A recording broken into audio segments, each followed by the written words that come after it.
continent at large. We will be reporting from here on all things Africa related before, during, and after the current COVID-19 crisis. I am Benny Briggs McKinley, BB, and as always, I will be your host.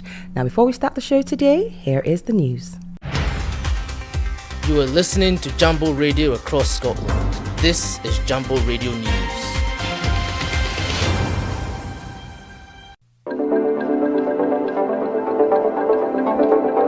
Latest news across Scotland. This is Jambo Radio. 3 men aged 16, 24 and 35 have been arrested after using racial language towards police officers. Police were called to Whiteford Road after reports of a disturbance at 5:45 p.m. on Sunday the 10th of March. The men are due to appear in court at a later date. A planning application has been submitted to Glasgow City Council for Charing Cross to be regenerated with new student accommodation and a new GP practice. If the £250 million project is approved, it will reimagine the west side of the city centre and deliver a sustainable new community. New controversial hate crimes will take effect from April the 1st, the Scottish Government has announced. The Hate Crime and Public Order Act was passed by members of Scottish Parliament in March 2021. However, its passage was one of the most difficult ones of the SNP's time in government. The legislation will create a new offence of stirring up hatred against protected characteristics including age, disability, religion, sexual orientation and gender identity. Police are joining with the FBI and US Secret Service in order to crack down on call centre scamming victims worldwide, as Interpol have issued a global alert on the threats. James Cleverly, the Home Secretary, has revealed the plans for the link-up due to concerns over a global spread of call centres using trafficked victims to send out millions of scam texts or make fraudulent calls. And now for African news. Egyptian hospitals have been given critical funds for aid to treat those that were injured from the Gaza Strip after Japan has signed an agreement with the World Health Organization. The funds of $8 million is to provide critical medical supplies. Egyptian Minister of International Cooperation Rania Al-Mashad has commended the actions of the Japanese government. And that's the latest from Jambo Newsroom. I'm Andrew Bainey.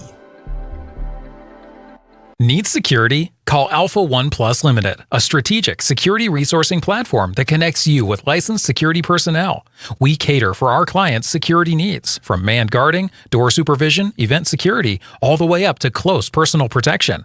Alpha One Plus Limited, your one-stop security solution. Call now at 44-074-2526-7909 or send us an email on info@alphaoneplus.com. Established in 2006 as one of Glasgow's original mobile massage therapists, we deliver high-quality treatments with the ambition to forge permanent relations with clientele. We specialise in on-site massage, a type of treatment that has been specifically designed to complement the convenience and availability of massage at work. It is performed with the use of a specialist mobile chair, without the use of oils or the need to remove clothing. At Massage & Glow, we believe that massage should be a part of your everyday lifestyle. Regular massage not only relieves stress and tension, but also stimulates blood circulation, can help with pain management, and promotes good mental health.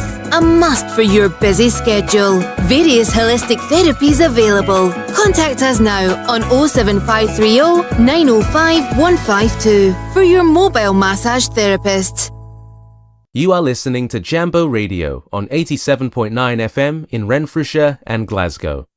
Now it's time for our weekly magazine show, the BB African Magazine.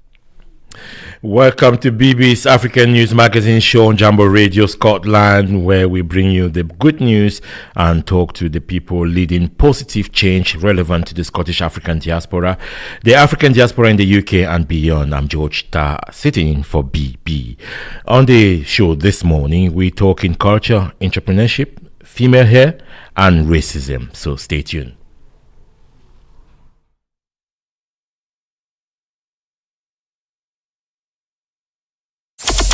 On your mobile phone and on all social media platforms. Jambo Radio. Can someone say something racist against another person and claim not to be racist? Join the conversation on 0141 530 2787 or text WhatsApp us on 0745 990 6822. That's the phone-in topic this morning, and we have anti-racist practitioner Fiona Matovo and diversity experts Virginia Toyi to start the conversation this morning. Can someone say something racist against another person and claim not to be racist? We want to hear your opinion. Join the conversation a little bit later. Now, on 6th of March 1957, the then Prime Minister of Ghana, Dr. Kwame Nkrumah, declared the country free from British colonial rule. And as Ghana became the first African country to gain independence after a long fight for freedom, every year Ghanaians gather to celebrate their Independence Day and culture. In Scotland, Ghanaians are hosting a Ghana Independence Ball next week Saturday in Glasgow, and this year's theme is Motherland. Okay, back to the motherland. So joining me to talk about that Ghanaian Independence Day Ball is an executive member of Ghanaians in Scotland, Christiana Opoko. Yes. And of course, can we start by asking about Ghanaians in Scotland? Who are they and what does the group do? Good morning. Yeah, good morning. So my name is Christiana and I've been part of the organization since last year, February. So Ghanaians in Scotland is a non-profit organization that was established in 2022 by our leader, Jemima. So she's based in Dundee. And we are a group of 10 people scattered across Scotland. Some are students, some are first-time workers. And our aim is basically to create events that bring Ghanaians and non-Ghanaians together from all around Scotland and just celebrate who we are. Okay. And how long has the group been existing for? So since 2022. Since 2022. That's when we they first had an event. So 2022, I attended an event by them, and then I was inspired to join last year. Absolutely. And so the aim is bringing people together. Is it just Ghanaians? No, not at all. In fact, most of our events, like it's African diasporans that come, and also we have Caucasians coming. Like our aim is to celebrate culture, but not just for us, but also to show people that they can celebrate culture with us, be with us instead of being against us. So we really are honing on that aim of bringing everybody together as Africans, non-Africans, wherever you come from, just to appreciate your culture. It's also bringing the communities together, basically, in yes. cohesion. Yeah. And how important do you think that is? That's very important, especially considering, current climates. There's a lot of division in society, classes, age, ethnicities. So every little thing that we can do to kind of make it important for people that being together, togetherness is what makes a community stick together. That's what we are aiming for. Yeah. Absolutely. And perhaps you could tell us about the event that's coming up on the 23rd of March. So as we do since 2022, we organize a Ghanaian Independence Day Ball to celebrate this great event that happened years ago. So next week Saturday we're going to celebrate it in Glasgow. So for the past 2 years we've been to Aberdeen, Dundee, because of course we do not want to just say that it's going to happen in a particular place. We are bringing everybody from Scotland together. So every year we do events in a particular city. So this year is Glasgow. So we're doing in Glasgow next week, and our team is back to the motherland. And the reason for our team is to basically make people recognize where they came from, their ancestral roots, the importance of them, whoever they are. So we're encouraging everybody to come along. Our program lineup has things like fashion show, where our fashion designer is basically demonstrating different culture on display. So there's like clothes from Nigeria, Angola, different places. Then we also have like pictures, we have entertainment, we have dances. So I'm actually going to be the performer for the traditional dance. So wonderful. I'm going to dance some traditional dances from Ghana. What's the traditional dance from Ghana that you're going to be performing? So it's from different tribes. So we have Adowa or Kete from the Ashanti tribe. We have Palongo from the Ga tribe and many other ones. So yeah. Okay, yeah, that's quite a lot. So in terms of the running order of the day, there'll be entertainment. Yes, there will be entertainment. So at the beginning of what you've not mentioned is the food. Oh, of course there's food. I thought that was a given. Of course, we're going to have food, authentic Ghanaian food. Yeah, no, with the food I'll be there. Yes. Absolutely. Please come and enjoy. Absolutely. So how can people participate in this event? So there's different ways people can participate. So we do have small businesses come in to promote their businesses. So we will have like a market, a small African market, kind of reminiscent back in the days, Africa, the vibe that you get at markets, the sellers, that kind of jolly atmosphere. So we have a market so people can come to the market, they can sell their things if they have a small business. They can also, sign up to do some entertainment if they want to recite a poem, if they want to sing a song that it's important for their culture or things like that. Or they can just come and to just participate, just be attendees by buying a ticket online or by just contacting us on social media. So they can buy the tickets online. Is it the website or? Yeah, so it's an Eventbrite website. I think the easier way is to just find us on Instagram. So we are Ghanaians in Scotland on Instagram. If you just send us a DM, then we can make the process as smooth as possible. For some people my age that they don't know how to use DM, what do you say? Yeah. For people that don't know how to use DM, how can they attend or participate or register to be or buy ticket? Basically, they can go to Eventbrite, you say? Yes, they can go to Eventbrite or can just send us a DM on IG or like any of us whatsoever. We're all scattered across Scotland. So even if you are in a university maybe and you want to know who is part of it, if you just ask around, people will tell you who's the representative. Absolutely. So dress code. Is there a dress code? Yes. So the dress code is traditional. Okay. Or formal. So it's up to you. You can come in your traditional clothing from wherever you come from, or you can just dress formal with a nice suit and tie and an elegant dress. So I can bring my kilt. Yeah, sure. Okay. If you want, you can. Why not? Okay. No, I'm asking because I know you bringing everybody together. I'm sure there will be different traditional outfits that you would find there. So generally, what's kind of you started this in 2022. So generally, how's been the feedback so far? In terms of in participation and also membership. Yeah, so we started from basically nothing. It was just an idea that our founder had. So 2022, there was really nothing going on. And then our founder kind of had the idea of bringing students. She moved from London to Scotland, and she found it was difficult to kind of break into get to know people, So she started having this idea, telling people about it. So we started from zero, and now we have about almost like 1,000 followers and members in the community, and the feedback has been very good. Many people have made friends coming to our events and stuff. Myself, I didn't have any friends whatsoever, but since I joined last year, even in terms of like confidence, kind of mingling with my own people has grown a lot. So the feedback has been good so far. Okay, cool. Can you just remind people how they can take part again? They can go to Eventbrite. There is Eventbrite on what's the name of the Eventbrite page? So if they go in Eventbrite, it's Ghana 67th Independence Ball, or they can message us on Instagram at Ghanaians_in_Scotland. Thank you.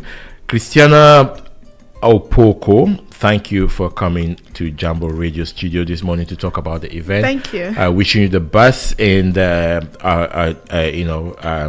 for the event, and of course we will look forward to coming to that because we like to come where there is food. Oh, thank you you for having me. Wait, now let's talk about this one, jollof rice. Can we talk about jollof rice? Yes, you can. That's fine. Ghana jollof rice or Nigeria jollof rice? Absolutely Ghana. I'm Ghanaian.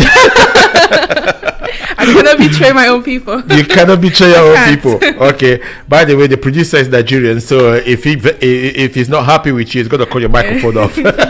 So anyway, so that's fine. That was the banter for the day. So I'm looking forward to that. Ghanaian jollof rice is gonna be there. What is gonna be there that we don't know?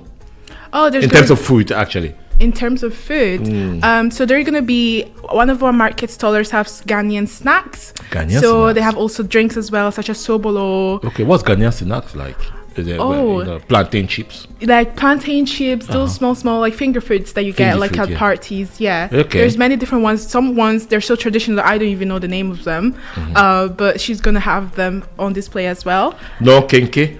There's going to be kenke, yes. Okay. Any fufu? Oh, fufu? No, unfortunately. Why? Yes. I'll make sure next time there's going to be fufu for you. Well, it's not making next time, but like, why is there no fufu? I mean, there has to be fufu where there are Africans meeting, people meeting from, fufu has to be there. It's part of the culture, isn't it? Unfortunately, since we wanted to be very inclusive, we try to incorporate dishes that everybody can eat. That's the reason for that. Yeah. Okay. Well, what you've done is just modernize a bit of the culture and just try to give it a bit of a more culturally acceptable. Not really, but yeah. Well, you don't have to say yes. You can disagree with that, but I'm just saying that it could be. Well, I suppose all depends. But I know that there is a lot of food. There's especially in West Africa. Yes. There's a lot of food. Ghana has a lot of food, and when culture is celebrated, I think food is number one thing. Absolutely. Where we're wishing you the best with the event coming up on the 23rd of March. That's next week Saturday. Yes. Next week Saturday. Where's the venue? So the venue is 135 Moffat Street. It's just 15 minutes away from city centre. 15 minutes away, yes. Okay. And it's accessible by bus and... Yes, absolutely, yeah. There's also a parking lot as well, so you can free parking. Free parking? Yes, free parking. Yeah. Okay, because we don't like to pay for things. Absolutely, yeah. Okay. See, listen, Christiana Opoko, thank you very much for coming in this morning and talking to Jambo Radio. We wish you the best for the next coming Ghanaians in Scotland Independence Day ball, which is next week Saturday. Thank you so much. You have a nice day. Thank you for having me. Cheers. Bye. Across the World Wide Web on your mobile device and social media platforms, this is Jambo Radio, www.jamboradio.co.uk. We're multilingual, we're conversational, in the languages you best understand. We are Jambo Radio, inspiring transformation. Need security? Call Alpha One Plus Limited, a strategic security resourcing platform that connects you with licensed security personnel. We cater for our clients' security needs, from manned guarding, door supervision, event security, all the way up to close personal protection. Alpha One Plus Limited, your one-stop security solution. Call now at 44-074-2526-7909 or send us an email on info@alphaoneplus.com. Established in 2006 as one of Glasgow's original mobile massage therapists, we deliver high-quality treatments with the ambition to forge permanent relations with clientele. We specialise in on-site massage, a type of treatment that has been specifically designed to complement the convenience and availability of massage at work. It is performed with the use of a specialist mobile chair, without the use of oils or the need to remove clothing. At Massage and Glow, we believe that massage should be a part of your everyday lifestyle. Regular massage not only relieves stress and tension, but also stimulates blood circulation, can help with pain management, and promotes good mental health. A must for your busy schedule. Various holistic therapies available. Contact us now on 07530 905 152 for your mobile massage therapist. Ushawahi tamani kuwa mtangazaji wa redio? Hakuna shida. Umewahi kuwa na show yako redioni? Hakuna shida. Unataka kuwa na tabia ya vyombo vya habari? Hakuna shida. Je, ulitaka kuwa na sauti na maoni yako kusikilizwa na watazamaji? Hakuna shida. Una masuala unayodhani yanapaswa kuwa kwenye vyombo vya habari? Sawa, hakuna shida. Je, una wasiwasi kwamba hauna imani kuzungumza kwenye vyombo vya habari? Hakuna shida. Je, vyombo vya habari vinakuwakilisha maoni yako juu ya masuala yanayokuhusu binafsi? Hakuna shida. Jiunge Jambo Radio. Kwa kujitolea, utafunzwa, utaungwa mkono na nafasi ya kuwa na kipindi chako. Piga simu 0745 990 6822 ama tovuti ya www.jamboradio.co.uk. Politics change but never stop. It affects everything we do. I'm Charles Fletcher with The Week in Holyrood. Join me here for coverage of the Scottish, UK and European Parliaments. It's a crucial election year where you once again have a choice. Who's in, who's out, the ups, the downs. Join me, Charles Fletcher, bringing Holyrood home. Established in 2006 as one of Glasgow's original mobile massage therapists, we deliver high-quality treatments with the ambition to forge permanent relations with clientele. We specialise in on-site massage, a type of treatment that has been specifically designed to complement the convenience and availability of massage at work. It is performed with the use of a specialist mobile chair, without the use of oils or the need to remove clothing. At Massage and Glow, we believe that massage should be a part of your everyday lifestyle. Regular massage not only relieves stress and tension, but also stimulates blood circulation, can help with pain management, and promotes good mental health. A must for your busy schedule. Various holistic therapies available. Contact us now on 07530 905 152 for your mobile massage therapist. Across the World Wide Web on your mobile device and social media platforms, this is Jambo Radio, www.jamboradio.co.uk. We're multilingual, we're conversational, in the languages you best understand. We are Jambo Radio, inspiring transformation. A consultation to gather more evidence on Disclosure Scotland's approach to charge volunteers 40% of fee for PVG membership is being done at the moment. Volunteers Scotland have been communicated the proposal to remove the protection of vulnerable groups PVG membership fee waiver for volunteers. They are seeking voices to enhance wider response. So you can go to our Facebook page, Jambo Radio Scotland, and click on the form of Disclosure Scotland fees consultation. So that's the consultation currently going on. So please, if you can participate on that, go to our Facebook page and click on the link there. It is titled Disclosure Scotland fees consultation, because they're going to be charging, they are looking to charge 40% of the fee, volunteers, the fee for PVG membership, which is quite a tricky one to do. Now, can someone say something racist and not be a racist? Can someone say something racist against someone else and not be a racist? Is it possible to be grossly offensive to each other with no consequences? This is following the racism row, which main donor to the Conservative Party is alleged to have said in an open meeting that black MP Diana Abbott makes him feel like hating all black women and she should be shot. And his friends are busy briefing the media that the man is not racist. Anti-racist practitioner Fiona Matuvo joins me now in the studio. And on the line, we have Virginia Toy. Hello. Good morning, Virginia Toy. Here, diversity, equity, and inclusion expert, also joining us on this conversation. Maybe I'll start here in the studio, Fiona. What do you make of of this topic? This suggestion that people, someone can make a racist comment against somebody and then turn around and claim not to be racist. First of all, thank you very much for having me, and please allow me to honor the woman who is in the middle of that row, if that's okay. Diane Abbott is the first black woman MP, the longest serving MP. Those are the shoulders on which we stand as black women.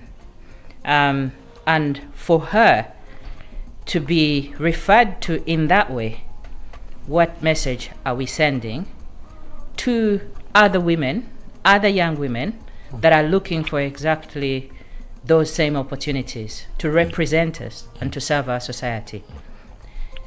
In terms of can we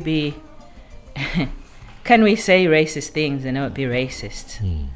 So first of all, we need to understand what is racism. And we need to understand what is anti-racism. Racism is not a destination, or to be racist is not a destination, nor is anti-racism. So I'm going to first explain anti-racism and come to that question. Anti-racism, to be an anti-racist, you must make the decision to be. It is a journey, it is not a destination. It requires one to choose to challenge racism in all its forms in ourselves and around us. You cannot be surrounded by racist views and racism all your life and expect not to be racist. So we have all internalized racism, and these views have been embedded in our society, in our norms, and they've been normalized. So if you express a view that is racist or behave in a racist way, you are being racist. There are no two ways about it. A racist is one who expresses those views, who expresses views of racial hierarchy, who expresses actions that lead to racial injustice and inequality. An anti-racist actively supports the opposite. So if you are behaving in a racist way, you are racist. There are no two ways around it. There's no neutral ground. Although it's been normalized, and so much of us think that it's okay, and we have accepted it in our society.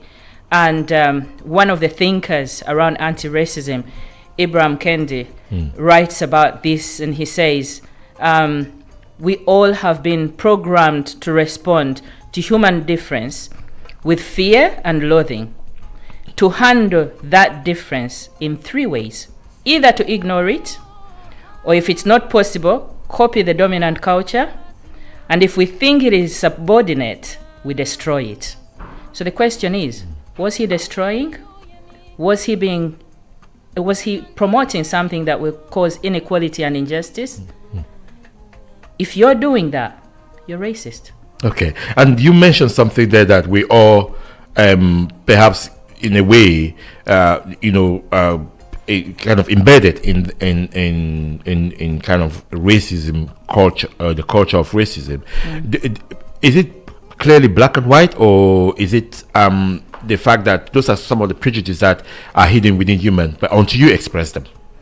In my view, there is no neutral ground. Okay. There's no neutral policy. You're either promoting equality or inequality, knowingly or unknowingly. It's not about picking on you are being racist. It's about understanding that we can make a choice to start to create equality.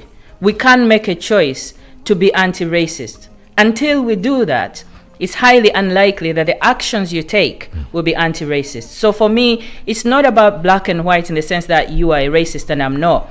But you could be racist one moment and be anti-racist the next moment. So it's not black and white like that, but it's a choice, it's a decision. If you're not choosing to challenge racism within yourself and in the surroundings around you, if you haven't made that choice, you cannot claim to be actively acting as anti-racist. Therefore, what are you being? And do you think perhaps this is maybe we should bring in Virginia Tony now on the line. Virginia, in your line of work in terms of diversity and inclusion, how do you define this racism? How do you work with organizations to identify what is racism? Thank you. Can you hear me? Yes, 100%. Okay. First of all, I'm not an expert on racism, but from a DEI perspective, yes, I think it's important to understand and distinguish the different ways in which people experience racism. I think firstly, it can be institutional racism, where discrimination happens within the policies themselves, where people are systematically discriminated against due to policies. It doesn't matter who is doing it. It's in the system. And secondly, where there's direct racism, like what Fiona is saying, Fina is saying, where it's direct, where there's prejudice, hostilities, and comments based on race or ethnicity. And this is manifested in verbally, where somebody just says it in your face, and this is visible, and it can be recognized. Now, the one that I'm maybe focused on myself is the third one, which is ignorance and stereotyping. And most of the people I work with are in this category sometimes. And it involves biases and misconceptions due to lack of awareness and ignorance and stupidity, sometimes I call it, and cultural incompetence, where I work a lot with people who are from different cultures. And this type of racism may not be intentional. I'll disagree with something that Fina said there, where people sometimes are just racist because some people are not malicious. They are just ignorant and come from a place where they actually don't understand that they are being that way. And these are the people who I work with to educate them, and it requires education, mentoring, and self-reflection on their part. And some of them can then realize that that they are being racist without actually understanding it. So that's the way I look at it. But surely, Virginia, sorry to interrupt there, but surely you would know that ignorance, offensive language, is recognizable by anybody, isn't it? Do you think some people are ignorant about offensive language? What I'm trying to say is that some people may be prejudiced, and they repeat it when they know that what they're doing. That's different from someone who's an ignorant person who's been brought up in a culture where they don't actually recognize that what they're doing is racist. Somebody who's deep down in a village where they've never seen a black person and they make a comment about your hair or something, and you assume that that's racist. But that's different from somebody who actually looks at you and makes a judgment knowingly. The first thing they ask is, where do you come from? That's very different. So I'm trying to distinguish between the different types of racism, and then we as educators, we have to understand where we're coming from, so that you meet people at the different levels of ignorance or knowledge. Yes, you want to come in there as well. Yeah, I want to come back on the aspect that it's not malicious. I think that's conflating what racism and malice. Yeah. Being racist doesn't mean you're intentionally being malicious. Racism is internalized. It's views that cause racial inequality. It's views that cause racism. The people that make the policies are not necessarily trying to be malicious, but they will create a policy that creates racial inequality. That is racism. So it's not a suggestion that people who don't know or who know are the ones who are being racist. We must understand that. Let me give you an example. If I am driving and I get on the road and I hit somebody and they break their bones, right? Or something happens to them. When I go to court, I cannot say I didn't see them. You can't just begin by saying, oh, you see, I didn't mean to hurt them. They are hurt anyway. They are damaged. That's why you end up in court. Because you cannot feign not understanding that the green lights mean go and red lights mean stop. So ignorance is not, and you can't opt out because of ignorance. So racism is not an accusation of a person. That's why I'm saying it's not a destination. We are not saying you are racist, look at you. But we're saying the things you are doing are racist and you can't choose different. If you make a mistake, learn from it, change it, transform, and make a different decision. So racism is not malice. It's not necessarily whether it was intentional or not. It just is racism. That's why people are now making that argument that this guy, he's a great guy, he's helped the nation, he's done all these great things. That's not the point. The point is what he's done has created something that is unequal, that is not right, that is racist. He's created views that are impacting on a woman of color because of her color. That's racism. Doesn't matter whether it was intentional or not. Okay, and on this question, I'll ask both of you. On the question of, does it really matter? Virginia, you mentioned about ignorance. And does it? I said that one. I distinguished what we have to. We don't just hone in on what I said about ignorance. Okay. I discussed three types of racism. I discussed institutional racism, Yes. where it's ingrained within the system, and it doesn't matter who is doing it. That's what Fiona is saying. It's not the person, it's the institution. And then I talked about direct racism, where somebody actually discriminates you or says something based on your race or your color or where you come from. And then I talked about some people who are ignorant. So I talked about 3 different types of issues. I didn't just say people are No, absolutely. No, I got that. Yes, I was just trying to point out the fact that, because there's several conversations, as you would understand as well, Virginia, that in different groups, in different parts of the community, there are people that accept racism, as or racist attitude as people that are being ignorant. And should that be normalized in terms of a conversation that we should be having? Yeah, that's where we have to have it's essential to address and educate individuals when they make racist remarks, and which allows for learning and promoting inclusivity.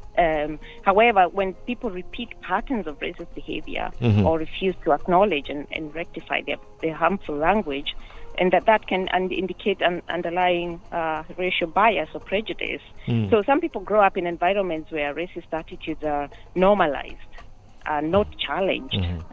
People will repeat racist language without holding deeply ingrained racist beliefs. A poor choice of words and cultural differences. That's why I'm trying to say that education does come in, and that's where we come in to educate people and to call it out. And even allies should call it out, so that when someone says something, even like people sitting in a dinner table eating dinner, and a grandparent says something racist, that should be called out. Do you know what I mean? Yeah, and Fiona, what should we be doing?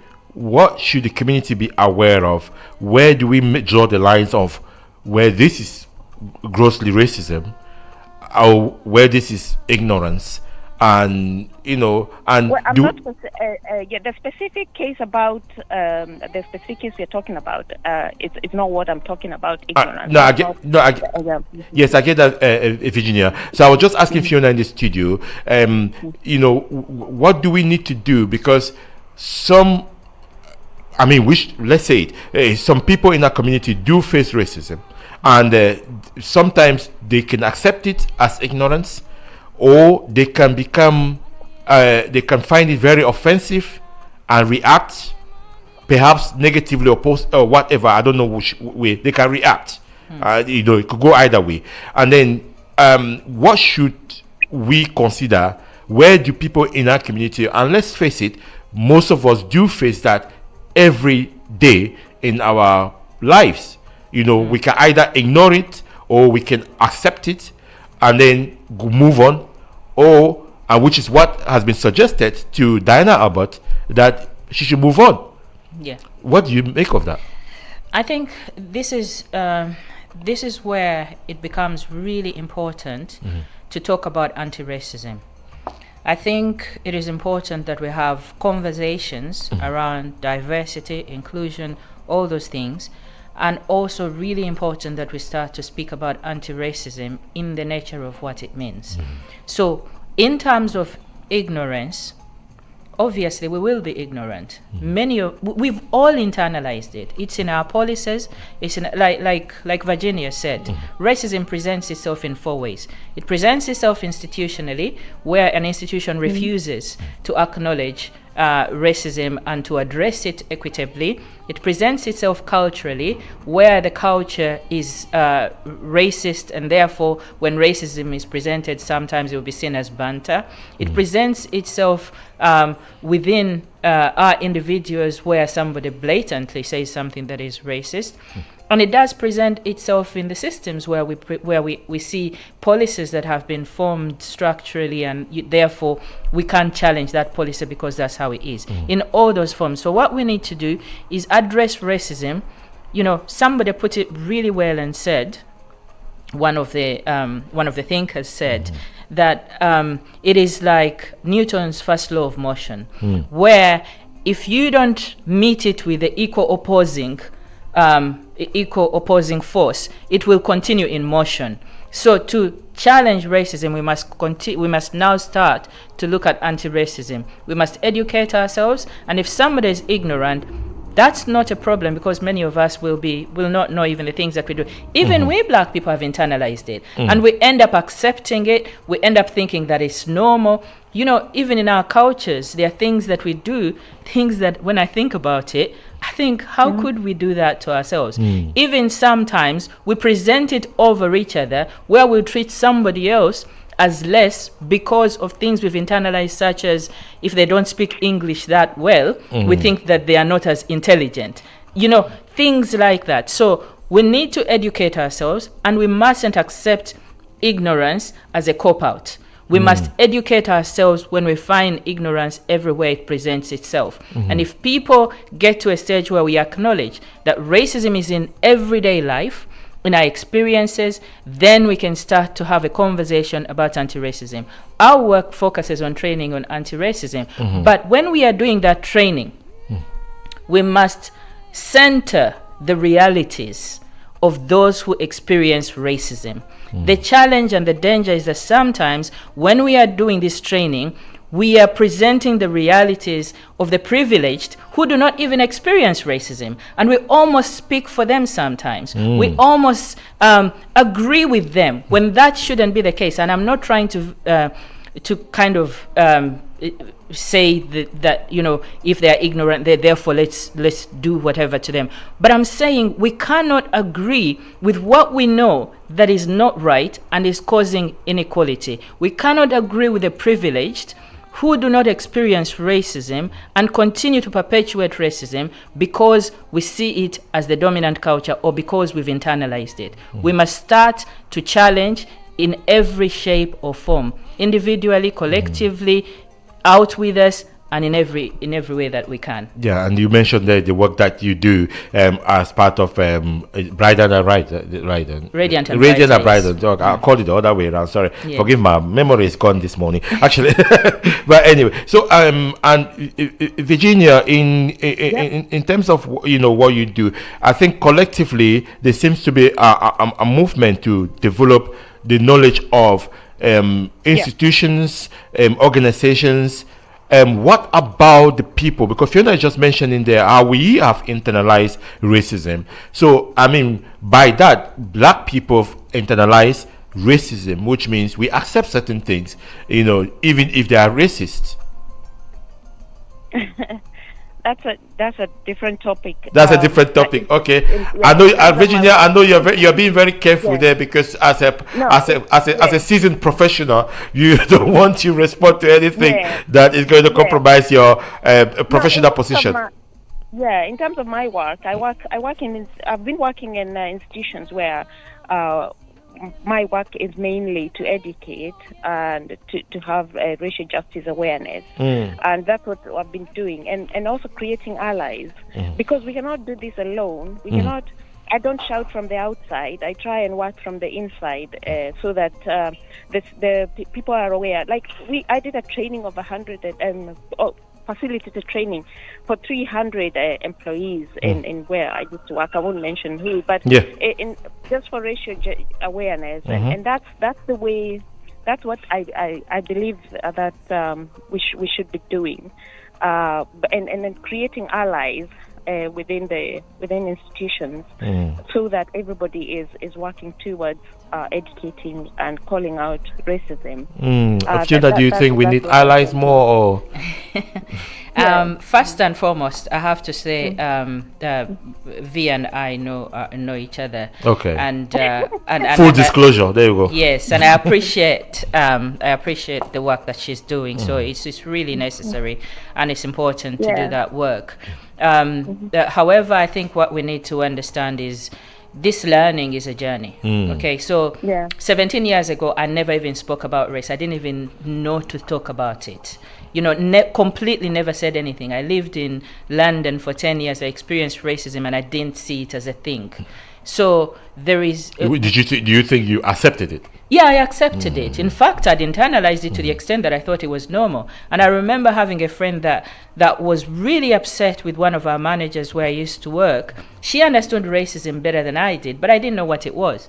And she used to get really angry with this manager because I was training people to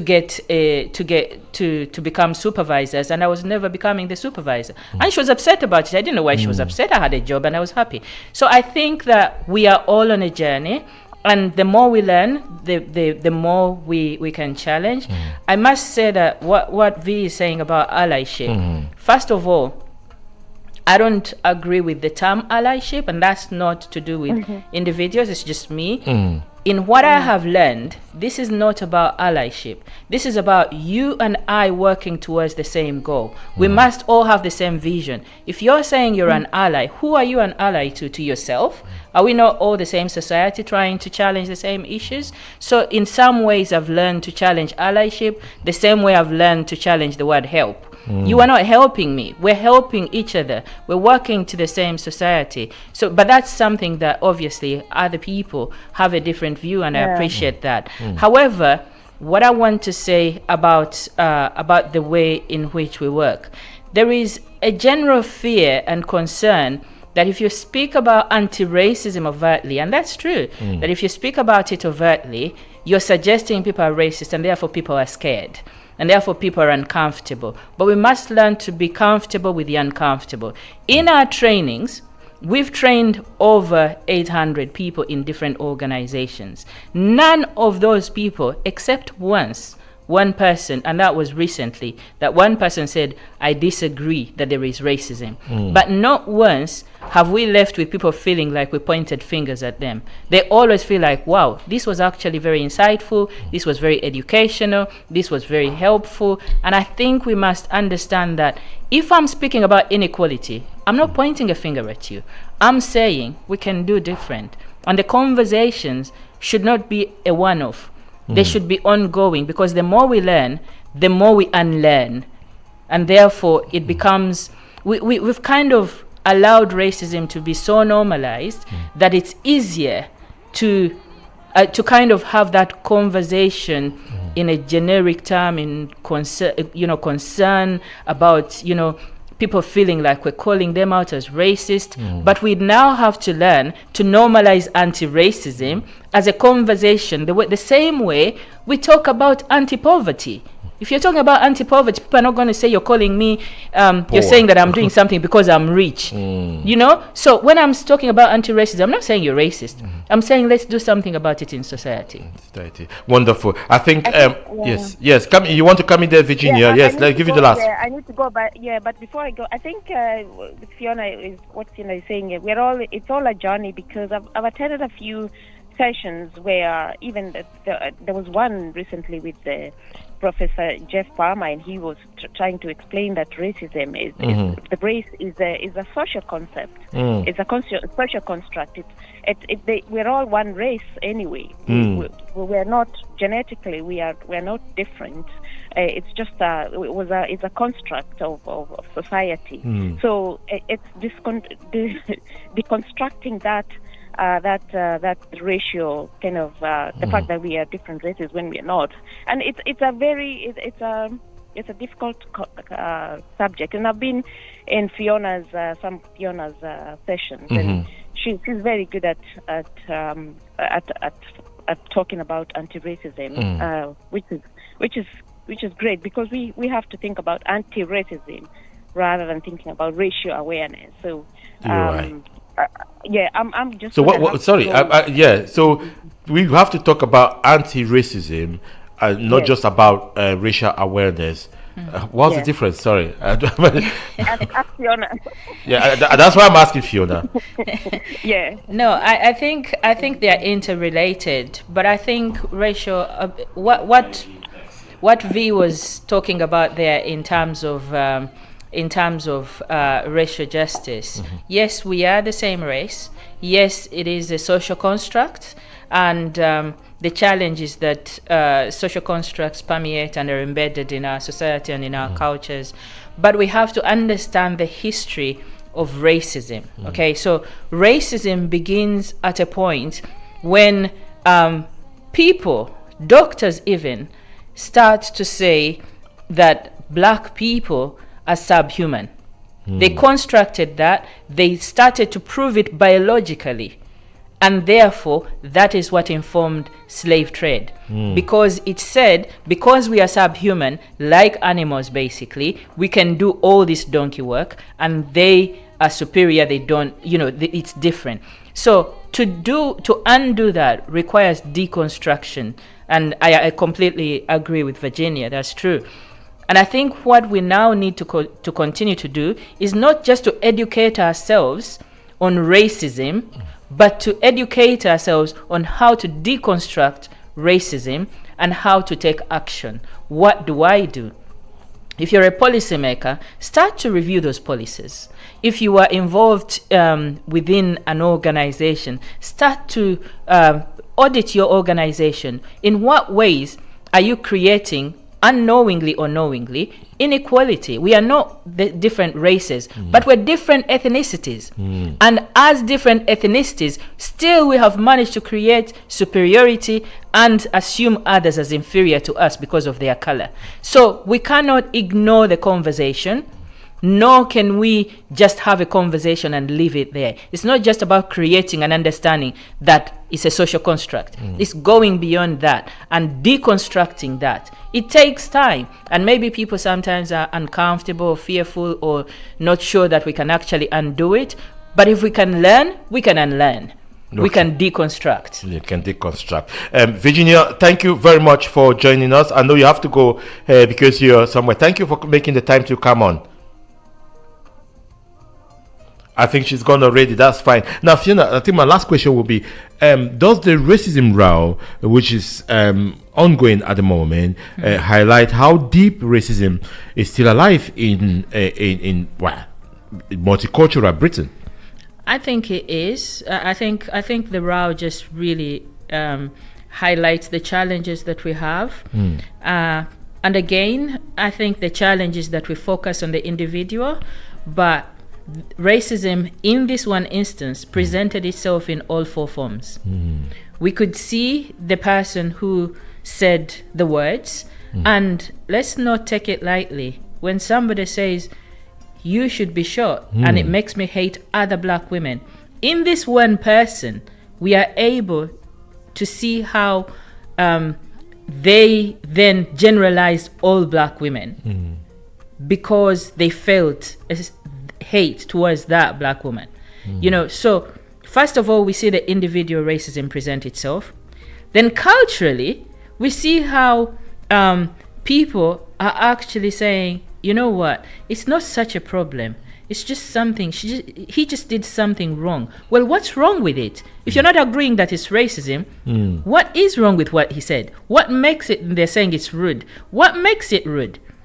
Something is rude if you are doing something rude. What makes that rude? Why are we not going far enough? So culturally, we just don't see a problem with it.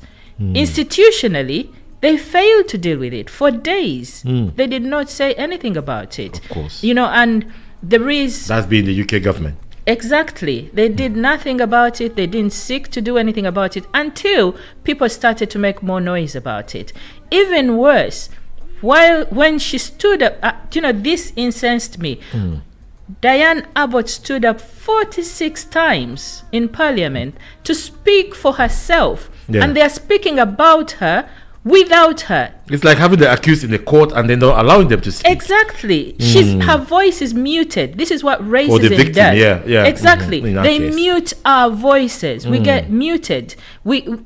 This happens a lot where instead of you that speaking was disgraceful, up, yeah. it was disgraceful. Why can she not be allowed? So even that failure, but then it also presented itself structurally, because some people were saying, there's protocol, sometimes there are things to follow, maybe she didn't need to speak. Well, no. in this instance, she needed to speak. No, absolutely so, 100%, because it's like having the victim of a crime basically in the court, and not allowing them to speak. Exactly. And I think that was ridiculous, so therefore they talk about multicultural, diverse government, UK government. What do you make of that? So multiculturalism is so much fun when we're eating each other's food. yes, okay. It's so much fun. I can see the smile. I don't know if anyone could notice on camera there, but you can see the smile on when I asked that question. Fiona just lights up and they really wanted to say that. Yeah. It's so much fun when we are saying, oh, we have black people in the room. Yeah. We have representation. It all looks so rosy until the black woman starts to speak up for herself. Then it completely changes. So I think we're a multicultural society. I do agree. I mean, I love UK. I have lived in the UK for more than half of my life. So I appreciate. I think we're a society that that live with each other, and yes, in so many ways, UK is a great place to be. Scotland is a great place to be. I need to say Glasgow because Glasgow is where it is. I think, and when you think about like Glasgow and Scotland, we're a very friendly city, a very friendly nation. I think those things we cannot take away, but we need to understand that you can be racist and still be polite. Yeah. We need to understand that it's not one or the other. They can exist dually. We can be racist and still be helpful. It's not that because you have been racist, therefore you are a monster. That's a misconception. Racism is not monstrous. Not always. Sometimes it is, to be fair. It's not malicious. Yes, it's not always malicious, but sometimes it is. But we need to understand that multiculturalism doesn't take away from the fact that. So does it matter now the context at which that is? Where do you draw the lines? You say this is malicious. This sounds malicious. This sounds dangerous. Or where do you draw the line? I mean, if you're saying somebody needs to be shot, surely there's no two ways about that. Yeah, okay. Even if it wasn't about race, surely that is not right. So I think it's complex in terms of drawing the line. But what I would say is, for me, we should all be learning, and we should always be learning, and we should give people the opportunity to learn. If you have been racist, you should be given the opportunity to learn, and it should have consequences if it has dire consequences for the person especially that has experienced racism. I think there has to be a way in which we say, okay, so what are you willing to do about it? Are you willing to change, transform, do something different? You can't undo it, but you can have restitution. You can do something about it. Now, I'm not saying that in this case. I think in this case, there's so much that has gone on. It has to be addressed in all forms. But when it is an individual, that we have schools, young people in schools. They will say things that they are parroting from their parents or from their families or from the street. They don't even understand the consequences. They should be allowed to learn, but there should be consequences, especially in cases like this one, where people, where the inequality and the justice goes beyond, and we can see the consequences of what Diane Abbott's experiences. Even beyond that, to us women in the community, in the society, us who are speaking about anti-racism, it has wider consequences. So there has to be a conversation, but beyond that, there have to be consequences when the damage is beyond, but also it's a complex issue. I don't want to draw a line, but I do want to explain that there is a space for consequences, there's a space for learning, there's a space for growth. Okay, and that space for learning, it's would that involve education in educational institutions, the schools, for example? Do you think so? Yes, I think we have to be educating in schools. There has to be an education in schools. We know that in Scotland, we know that schools, especially high schools as well, young people are leaving school quite early. They are leaving in year 4 or year 5 because they cannot cope with racism. It should be within our institutions, public sector. So the interesting thing about racial equality is that the first time we hear about racial equality is when it is at the UN Convention of Human Rights. The first human rights were about racial inequality. How have we moved so far from that we've got to the point where speaking about racism is a problem? Not only that, when in London, after the Stephen Lawrence murder, we had the Macpherson report, which then defined institutional racism. Out of that institutional racism came the public sector equality duty to treat everybody equally, regardless of their color. And yet, that public sector equality duty is not spoken about like that. So we need to educate ourselves, we need to educate the institutions, but beyond that, it's not just about education, it's taking the action. So for me, the intent is not enough. The action is more important. Fiona Matovo, thank you very much, anti-racist practitioner, and thank you for coming on this morning. We now go for the news, and after the news, we're talking hair and beauty. Is it just hair? What is it about women hair that they are so protective of? We have Ivy McNeil to speak to us about that in a moment. And also, Decoma is a community interest company, and its mission is to cultivate an ecosystem that ignites passion, supports ideas for success within the ethnic minority communities in Scotland. After the news.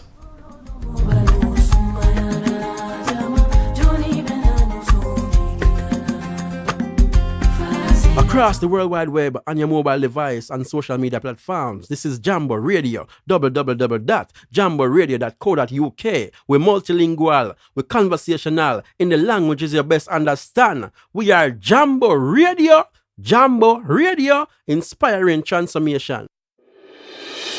Politics change but never stop. It affects everything we do. I'm Charles Fletcher with The Week in Holyrood.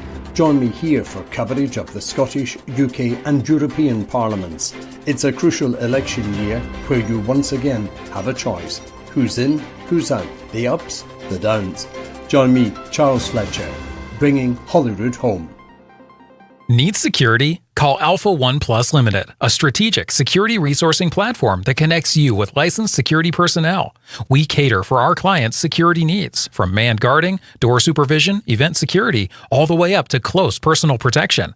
Alpha One Plus Limited, your one-stop security solution. Call now at 44-074 2526 7909 or send us an email on info@alphaoneplus.com. Established in 2006 as one of Glasgow's original mobile massage therapists, we deliver high-quality treatments with the ambition to forge permanent relations with clientele. We specialise in on-site massage, a type of treatment that has been specifically designed to complement the convenience and availability of massage at work. It is performed with the use of a specialist mobile chair, without the use of oils or the need to remove clothing. At Massage and Glow, we believe that massage should be a part of your everyday lifestyle. Regular massage not only relieves stress and tension, but also stimulates blood circulation, can help with pain management, and promotes good mental health. A must for your busy schedule. Various holistic therapies available. Contact us now on 07530 905 152 for your mobile massage therapist. Across the World Wide Web, on your mobile device and social media platforms, this is Jambo Radio, www.jamboradio.co.uk. We're multilingual, we're conversational, in the languages you best understand. We are Jambo Radio, inspiring transformation. You are listening to Jambo Radio across Scotland. This is Jambo Radio News.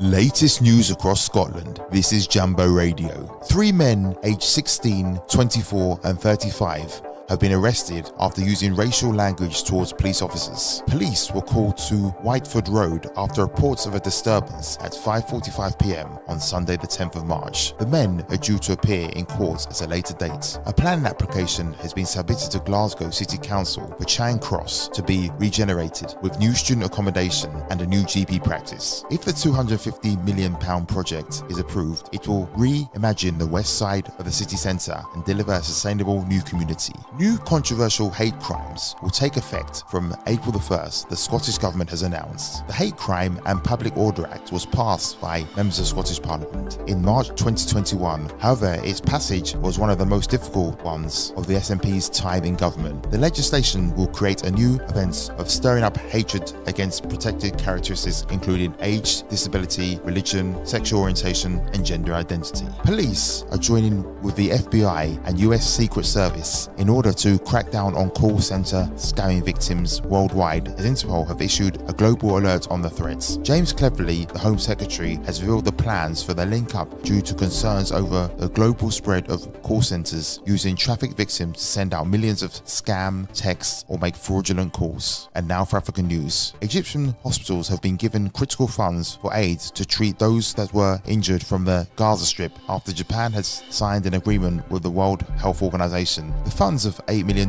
is to provide critical medical supplies. Egyptian Minister of International Cooperation Rania Al-Mashad has commended the actions of the Japanese government. And that's the latest from Jambo Newsroom. I'm Andrew Bainey.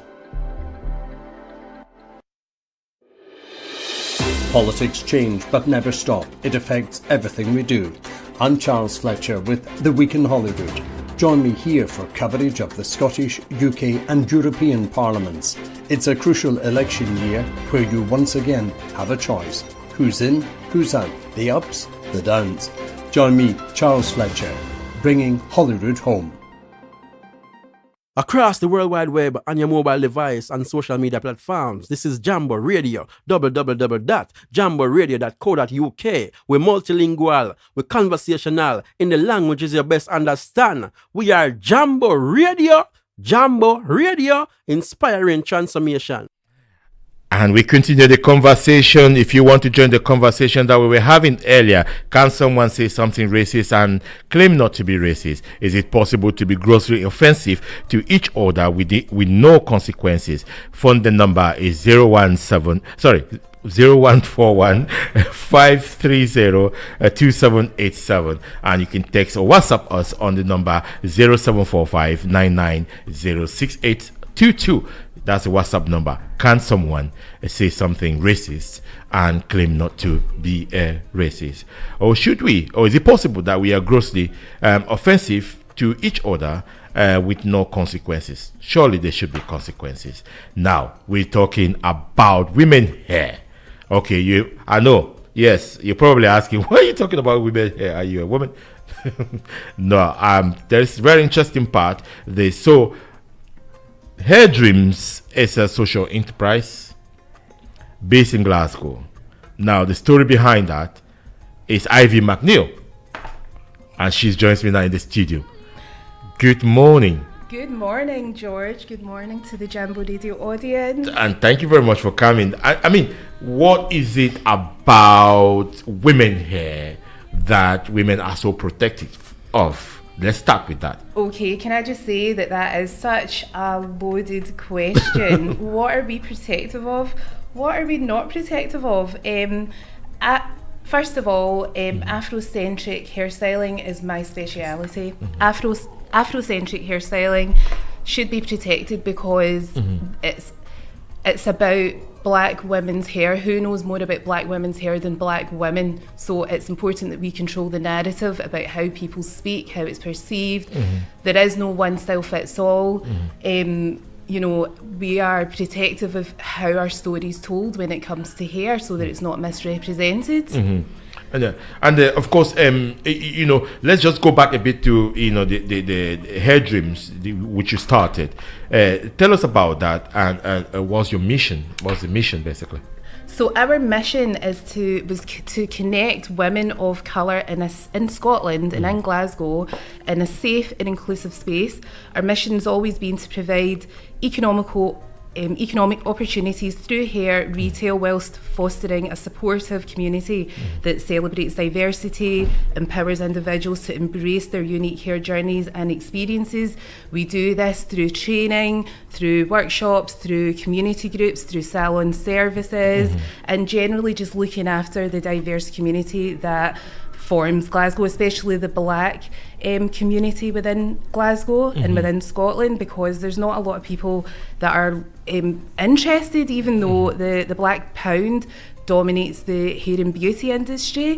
We are being sold to, but who's actually taking the time to care for us and care for our hair? So if we don't do it, then who else is going to do it? We've been waiting all these years for the institutions to do it. And I mean, when I started training, in fact, up until 2 years ago, they still weren't talking about black hair. And you've got people with 50 years experience in hairdressing, and they'd never touched in a black hair, yet they want to sell to us and they want to be the authority on on hair, to the point that even in South Africa their curriculum is set by Britain and British standards and white standards. Why? And why has nobody done something about this before now? But anyway, that's what we're all doing. Now we realise what the problem is. Yeah, and you want to change that. That's basically the mission. Absolutely. That is my mission, to change that, change the narrative. We are speaking to black women every day, all day, every day in the salon. And we're speaking to women as well. I mean, we're trying to do our bit, to just rectify this situation, and it's not that hard to fix, to be quite honest with you. It's challenging because we are building our team. It's not, I'm not going to pretend it's been an easy road, but the people are so ready for this. There's a reason why you started Hair Dreams in the first place. Absolutely. It was the demand. The demand was there because I was I've been a hairstylist now 15 years. I'd got into the industry. My daughter was my inspiration, in fact, to get into the industry, because just to mention for those that are just listening that are not watching us, Erica had Ivy's daughter is right here in the studio, so perhaps she'll say something later. But anyway, so your daughter was your inspiration. Yes, so my daughter, bless her, has a serious amount of hair. Now, anyone with afro hair, textured hair, mixed race hair, biracial hair, whatever we're calling it, any type of texture in their hair, they know that it takes time, especially if they've got thick hair. I'm not saying every black woman has thick hair, but we've got a lot of hair and it does need cared for. When if we were all living in Africa, for example, there would be lots of people. It's a community interest to care for hair. You probably wouldn't struggle to get your hair done, Oh yes. Anywhere. Your neighbor would do it for you. Absolutely, but and for free, by the way. Absolutely, because it's part of the culture. It is it's caring, it's kind, it's good for your mental health and well-being. It's necessary. If you have hair longer than 5 inches, you're gonna, it's necessary to have that hair cared for. And afro hair, if you're doing that yourself, you could be spending all weekend, 4 days doing your hair. So thank goodness for Zoom. The lockdowns brought some good things. You can do your hair while you're on a Zoom. But if you can imagine you're a professional woman and you are going to work and you've got presentations to give, you've got people to impress, you want to shine and you want to bring your best, but you've had to spend all weekend grooming your hair yourself. You've not prepared. Or you could spend all weekend preparing for your presentation. Oh, whoops, I forgot my hair. You could be a student and you're studying for an exam. You're frantically studying all 4 weeks. And then, so exam day tomorrow. My hair, it can cause so many issues. Anyway, back to the story. My daughter inspired me. Yeah, your daughter inspired you. She, Erica is probably owe your mom a lot of money for making your hair for free, for that all that time. What do you mean for free? I charge her now. Oh, you charge her now, but I mean previously. Before. Yeah, before. Yes, okay. But so I'm only joking. Is the object? Don't take it seriously. Okay. Listen, I want to know. So in terms of what you're doing now with Hair Dreams, you're basically building a workforce. Absolutely, we're building That an is academy. An academy. But we're starting with our own team first. Okay. So we want to empower the people who come to work for Hair Dreams or volunteer for Hair Dreams.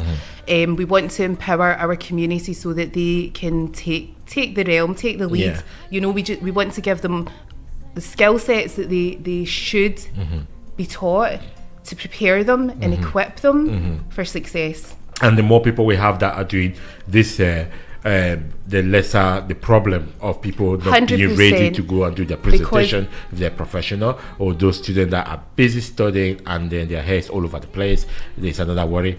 So the biggest challenge that we faced actually when we opened our doors in 2020, we were inundated with clients. The clientele in the market is there, but we did have a fantastic team, a fantastic network consisting of volunteers and employees, and we trained them, and they really they were shining. So you know, we started off really strong. We're still strong. We're still in a fantastic position. The only difference is now we're taking it on a bigger scale. So we've tested out the market.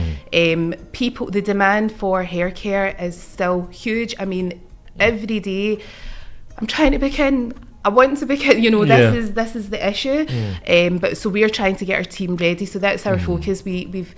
We're now ready to bring on cohorts, and we're trying to reach out to the right demographic of people that we believe are going to be committed as we are to resolving these issues, only because it affects them. So it's their problem as well. And thankfully there are a lot of people in the community that agree with us.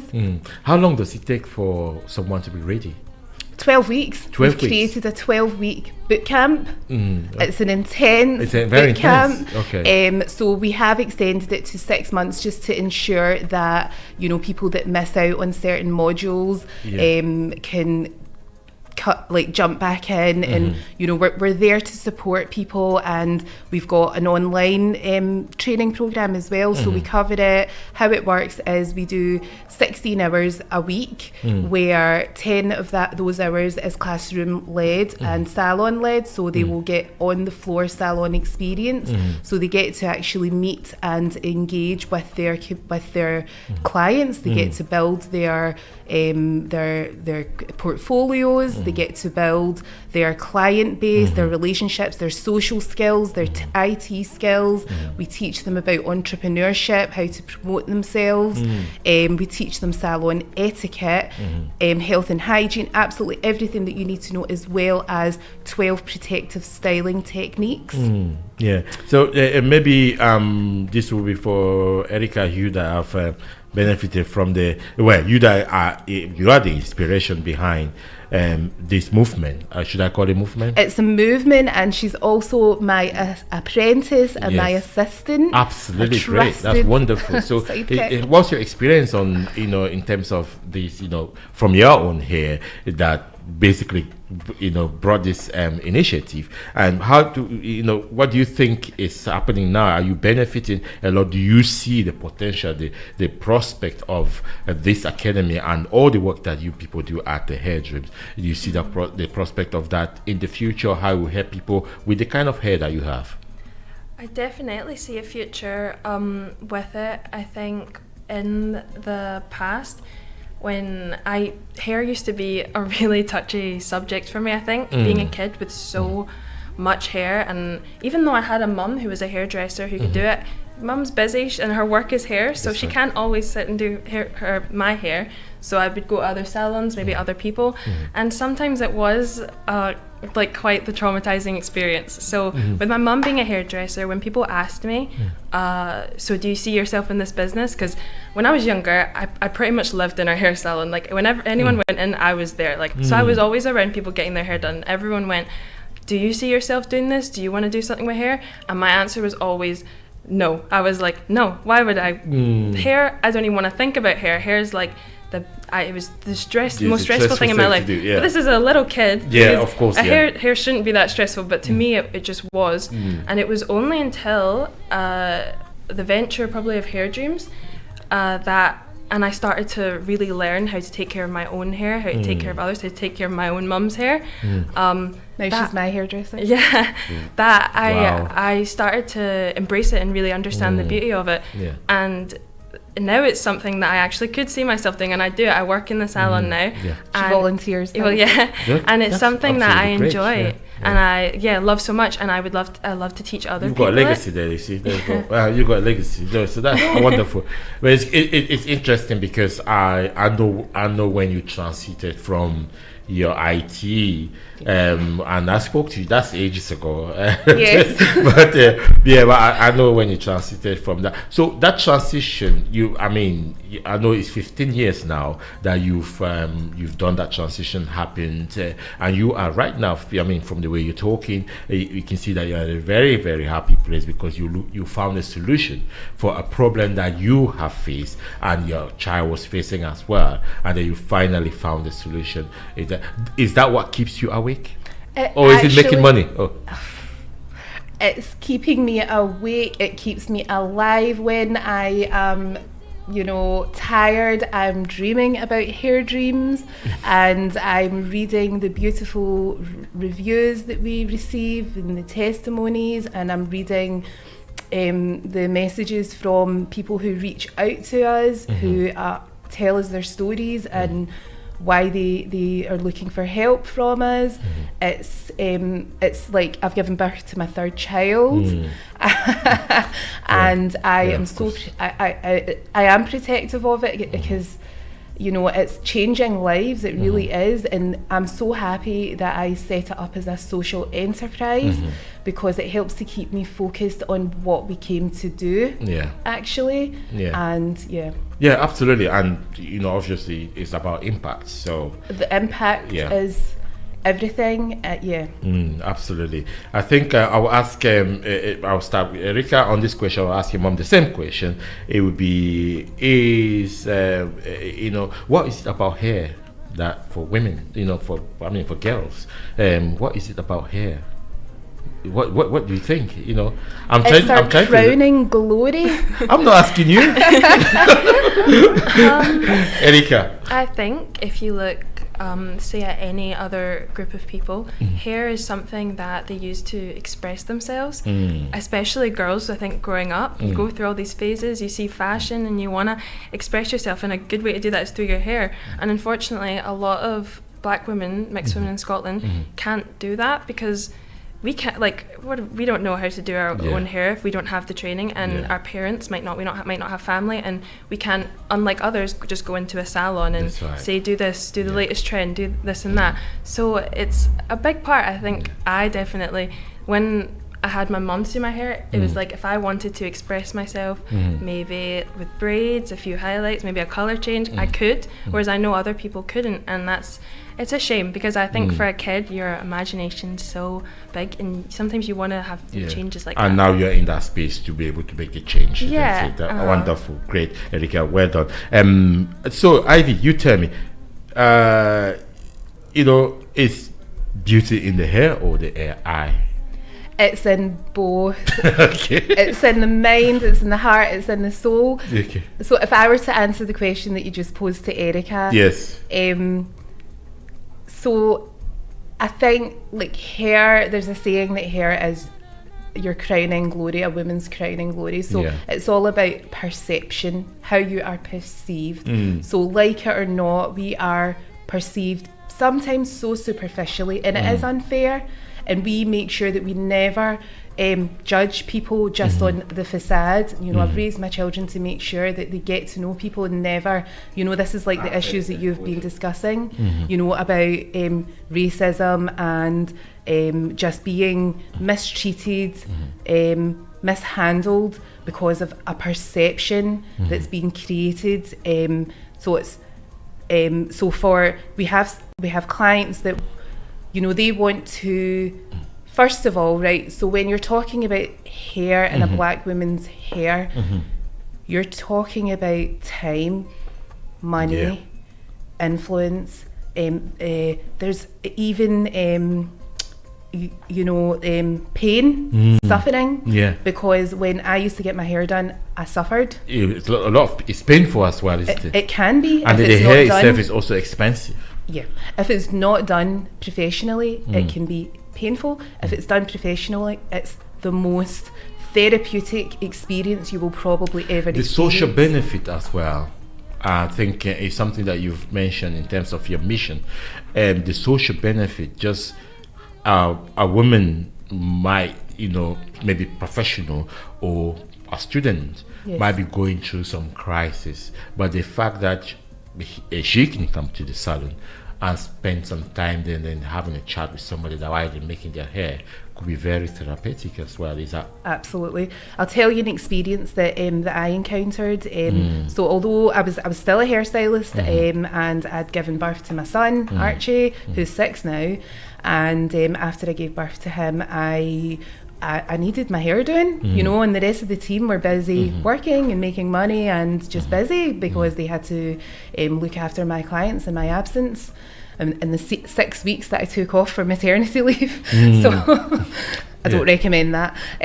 So I decided just to go to a local salon that was a very well-known salon, very well renowned salon, and I checked in with them to make sure that they would be able to handle my hair.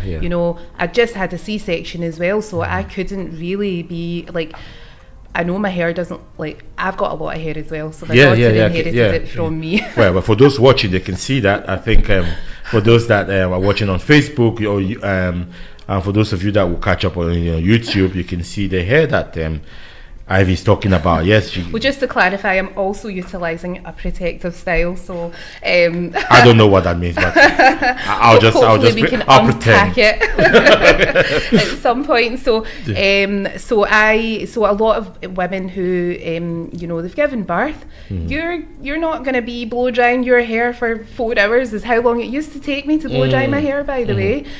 So I booked myself into the salon, went along so they could see me, because I used to experience a lot of times, and it's a common thing, it's nothing new, to walk into a salon and be told, I'm sorry, but we don't do your hair, or the stylist that did your hair has left and moved on, and and it is discrimination, and it's hurtful, and what's worse is sometimes you could have booked that appointment weeks ahead to just and you tell them, I've got afro hair, are you okay? And they just assume that it's been relaxed or something like that. Right.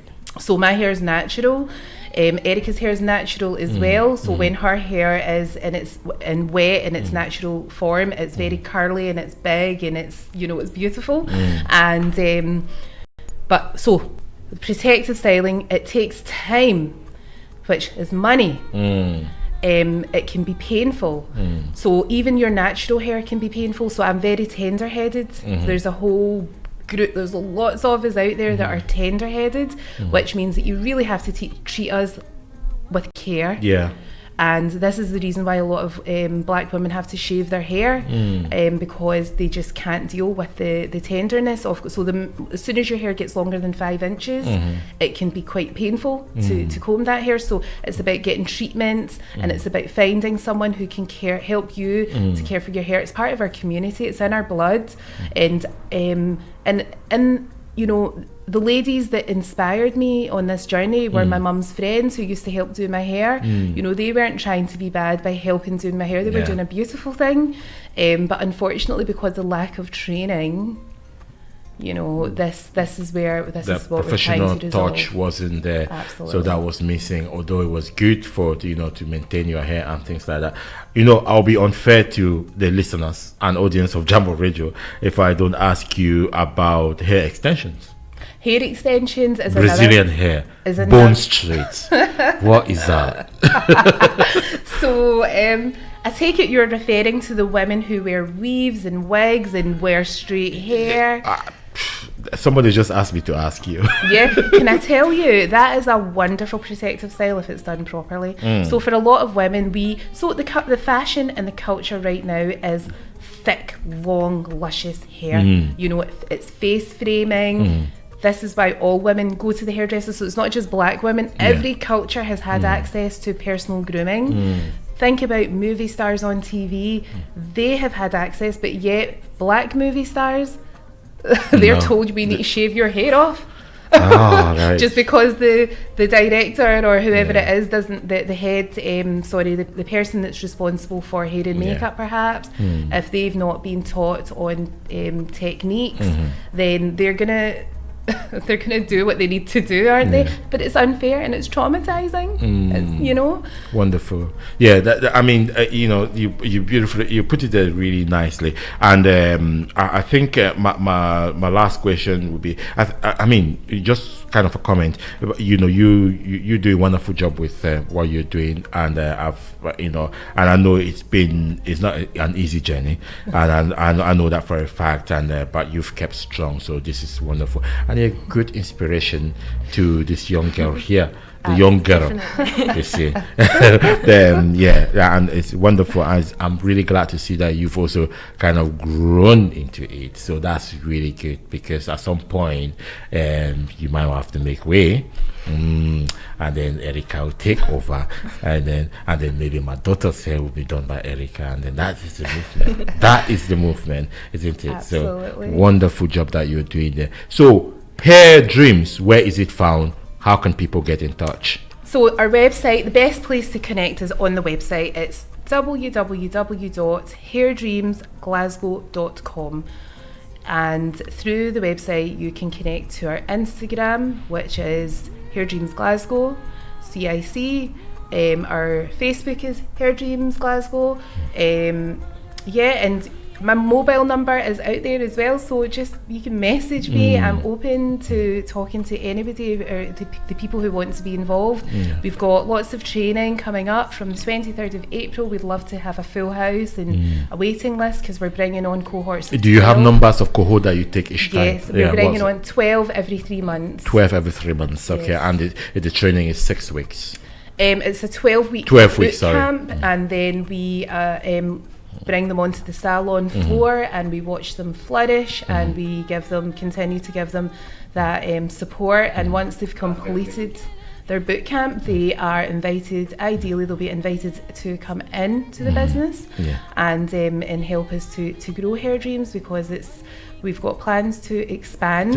But more importantly, we really have to improve on the representation of black hairstylists, because it's an extremely it's just a fantastic industry. It's a massive industry, isn't it? It's I was in the program not long ago that there was a woman who gives a really interesting statistics on the market size of Afro hair, black hair, and it was very interesting. So I think one of the things that I see this, the academic part of it working really well is building on that workforce, having that workforce that is there, and when the expansion plan comes in, you can deploy people from, and then the current location can become the HQ, and there will be a nice store building. Absolutely. And then I can come in once in a while for a coffee. Absolutely. We've got clients all over the world, believe it or not. So they join our online Zoom classes to learn how to care for their hair. Ivy McNeil, thank you very much. You are the founder of Hair Dreams Salon and Academy in Scotland, Glasgow. Erica, thank you. Thank you. Good to see you. Thank you. Yeah, good to see you again, actually. But that's after like 10 years. Yeah. I think it's been 11 years. That's right. Okay, wonderful. Thank you so much for coming. We're going to go for an advert. I will be talking to the head of strategy and sustainability from Decomai. Across the World Wide Web on your mobile device and social media platforms, this is Jambo Radio, www.jamboradio.co.uk. We're multilingual, we're conversational, in the languages you best understand. We are Jambo Radio, inspiring transformation. Need security? Call Alpha One Plus Limited, a strategic security resourcing platform that connects you with licensed security personnel. We cater for our clients' security needs, from manned guarding, door supervision, event security, all the way up to close personal protection. Alpha One Plus Limited, your one-stop security solution. Call now at 44-074-2526-7909 or send us an email on info@alphaoneplus.com. Established in 2006 as one of Glasgow's original mobile massage therapists, we deliver high-quality treatments with the ambition to forge permanent relations with clientele. We specialise in on-site massage, a type of treatment that has been specifically designed to complement the convenience and availability of massage at work. It is performed with the use of a specialist mobile chair, without the use of oils or the need to remove clothing. At Massage and Glow, we believe that massage should be a part of your everyday lifestyle. Regular massage not only relieves stress and tension, but also stimulates blood circulation, can help with pain management, and promotes good mental health. A must for your busy schedule. Various holistic therapies available. Contact us now on 07530 905 152 for your mobile massage therapist. Ushawahi tamani kuwa mtangazaji wa redio? Hakuna shida. Umewahi kuwa na show yako redioni? Hakuna shida. Unataka kuwa na tabia ya vyombo vya habari? Hakuna shida. Je, ulitaka kuwa na sauti na maoni yako kusikilizwa na watazamaji? Hakuna shida. Una masuala unayodhani yanapaswa kuwa kwenye vyombo vya habari? Sawa, hakuna shida. Je, una wasiwasi kwamba hauna imani kuzungumza kwenye vyombo vya habari? Hakuna shida. Je, vyombo vya habari vinakuwakilisha maoni yako juu ya masuala yanayokuhusu binafsi? Hakuna shida. Jiunge Jambo Radio. Kwa kujitolea, utafunzwa, utaungwa mkono na nafasi ya kuwa na kipindi chako. Piga simu 0745 990 6822 ama tovuti ya www.jamboradio.co.uk. Here is a checklist for you. Fancy being a radio presenter? No problem. You want to be a radio personality? No problem. Ever want your voice and opinion to be heard by your audience? No problem. You have issues you think for them in the media? Okay, no problem. Are you worried you don't have the confidence to talk on the media? No problem. Does the media represent your views on issues you're personally concerned about? No problem. Join Jambo Radio as a volunteer. You will be trained, supported, and have a chance to have your show. Call Dino 0745 990 6822 or go to www.jamboradio.co.uk. Established in 2006 as one of Glasgow's original mobile massage therapists, we deliver high-quality treatments with the ambition to forge permanent relations with clientele. We specialise in on-site massage, a type of treatment that has been specifically designed to complement the convenience and availability of massage at work. It is performed with the use of a specialist mobile chair, without the use of oils or the need to remove clothing. At Massage and Glow, we believe that massage should be a part of your everyday lifestyle. Regular massage not only relieves stress and tension, but also stimulates blood circulation, can help with pain management, and promotes good mental health. A must for your busy schedule. Various holistic therapies available. Contact us now on 07530 905 152 for your mobile massage therapist. Across the World Wide Web on your mobile device and social media platforms, this is Jambo Radio, www.jamboradio.co.uk. We're multilingual, we're conversational, in the languages you best understand. We are Jambo Radio, inspiring transformation. And if you are following this show on Jambo Radio social media, you can send us a DM on Facebook. We are Jambo Radio Scotland. On Twitter, we are Jambo Radio at Jambo Radio Scott. And on Instagram, we are jamboradio.scotland. You can also email us at info@jamboradio.co.uk. If you haven't yet, you can now download Jambo Radio Scotland mobile app, available in App Store for those of you on iPhone and or iOS devices, and Google Play for Android devices. So it's Jambo Radio Scotland when you want to download that. Decomai is a community interest company, and its mission is to cultivate an ecosystem that ignites passion, support ideas, and cultivate success within ethnic minority communities. The head of strategy, operations, and sustainability is Kojo Amoyaose. Is that the right pronunciation? Yes. And he joins me in the studio. I'm glad I got that okay, because I always struggle with those names that are joined. I'm okay with the single name, but when they come together, it's always difficult. So, maybe we'll start by giving us a bit of the activities that Decomai does. Okay, George. Thank you for that, and glad to be here. You're Glad welcome. to be here. Thank you for everybody listening and those watching as well. Yes, so Decomai, like you mentioned, we're a social enterprise. Our focus is to stimulate entrepreneurship within the ethnic minority community, and that comes in the form of helping businesses start up. So a lot of ideation programs. We also help businesses scale up, and we do a lot of research as well, because as many are aware, you've started a business yourself, George, so you know the kind of barriers that ethnic minorities face. So we do a lot of research around all these things to help promote a more sustainable entrepreneurship ecosystem for the ethnic minority, Black and ethnic minority community in Scotland. Wonderful. And I know, with those activities, how does Decomai go about, achieving their mission? Okay. Oh, thank you for that question, George. A lot of collaboration. So the core values of Decomai, we have two E's and two C's, and these two C's are basically community and collaboration, and the two E's are equity and empowerment. Equity and empowerment. Okay. So a lot of the things we do in Decomai, we don't do alone. We believe strongly in collaboration. Whenever we come up with a new idea, the first thing we think about is who can we partner to make sure that we create the kind of impact.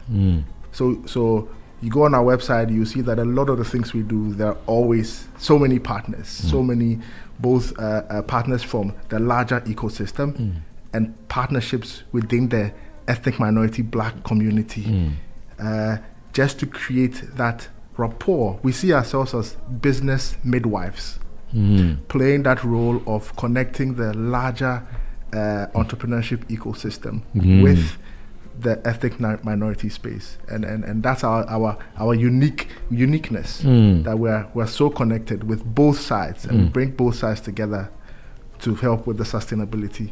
That's wonderful. So it's collaboration, exactly. Partnering. Exactly. So the activities always start with who do we need to work with? Yes. And how do we work with them? Exactly. What do we want to achieve? Definitely. I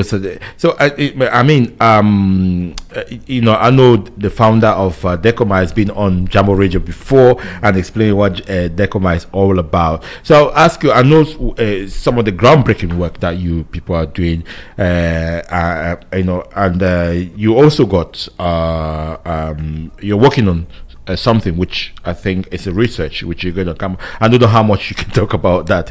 Is there much you can talk about that? I mean, it will be launched in a couple of weeks. Exactly. So we're waiting for that. We can't wait to basically have that final report. It's really groundbreaking work. Can you mention anything around that? Yes. Not to give too much away. Yes. So yes, like you said, a lot very groundbreaking work. I think with Decomai, the vision of the company has always been to go where the problem is. Oh yes. So that we can create some change. So this particular research, not to give too much away, I'm sure we'll be back very soon in a couple of weeks' time. No, definitely. When it's launched, but it's basically around some of these issues we are seeing within the ethnic minority community and how we can help. So we've done some research. We've come up with some recommendations. We're speaking with all the partners, basically, from both the ethnic minority entrepreneurs, the government, all the ecosystem builders, and yes.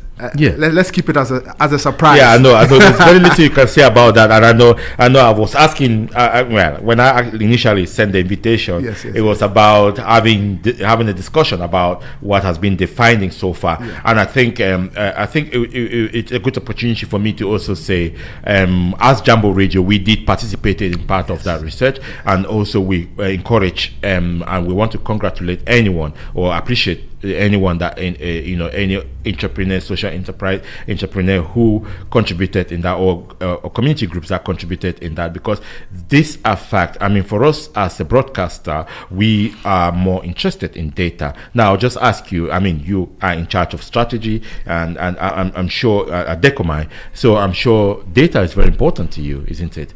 Yeah, is it quality or quantity? Interesting question. I know you were not expecting that. No, I wasn't expecting this question, but it's a brilliant question. So, quality or quantity? Yes. I would say in the realm of, within the remit of your work, at Decomai. Yes. Yeah. Well, I know the founder is quite big on data. But in terms of you being in charge of strategy, what are you looking for? For me, I think it's even more important.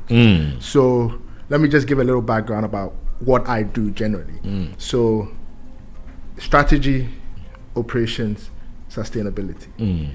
So strategy in terms of what's the vision? How are we going to get there? What do we need to get there? Operations is executing that. Yep. And then sustainability is how do we keep this going? Yes. The future. Exactly. And what allows me to make the best decisions is information. If you have the right information, it allows you to make the best decisions. Without information, you are basically guessing.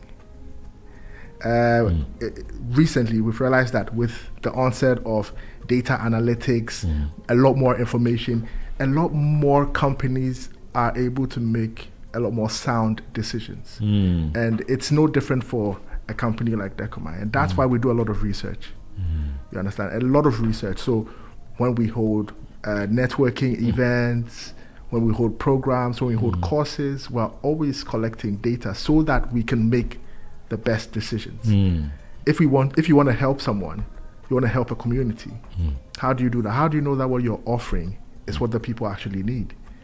If you have the data that allows you to then make these sort of decisions. So yes. So that's why we are so big on research. We're so big on data. But you wouldn't say the entire activity of Decomai is based on just doing research. It's not a research company. No.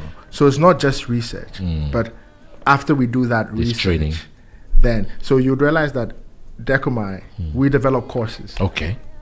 But these courses are not courses that we would just like sit in a room and say, hey, you know what? Maybe let's do this course. It might be fun. No. All the courses are based on research that has been carried out to identify certain gaps, certain limitations, certain barriers. And then these courses are then created, to address these barriers, because we're seeing those loopholes in the enterprise space, basically. Yes. There is always reading out what Decomai does, and basically cultivate an ecosystem. And there is always on the understanding of ecosystem, especially within the social enterprise space, because sometimes what I've seen is, there's a lot of people that are doing brilliant work, and who are social entrepreneurs, but it is defining, what is an ecosystem that, as a social entrepreneur, can tap into. It's always a struggle. I know it's maybe you come out with some of your findings once you launch the public the final report of this. But do you come across when you hold workshops and at Decomai, do you people find in terms of conversations, do you get information of people who are struggling to understand which ecosystem they can tap into in terms of their entrepreneurial activities? Oh yes. Oh yes. With conversations around entrepreneurs that we help, conversations around other ethnic minority entrepreneurs in Scotland, yes, the finding where to fit in is definitely a problem that most ethnic minority businesses face. And I mean, that's largely because things seem a bit complicated. And then it's also hard for them to also find information, you know. And I think to a large extent, the avenues haven't been created for there to be enough of a collaboration, you know. The pathway is not clear. Someone comes to Scotland today and they feel like they want to start a business. The pathway is not clear for them. So, but the truth is, these networks are there. These institutions are there. They may not be perfect, but they are there. It's just about creating the awareness, creating the interlinkages. So that's one of the things Decomai does. So we do a lot of signposting because we know that we don't have all the answers, but we might just know who would be the best person for you to speak to.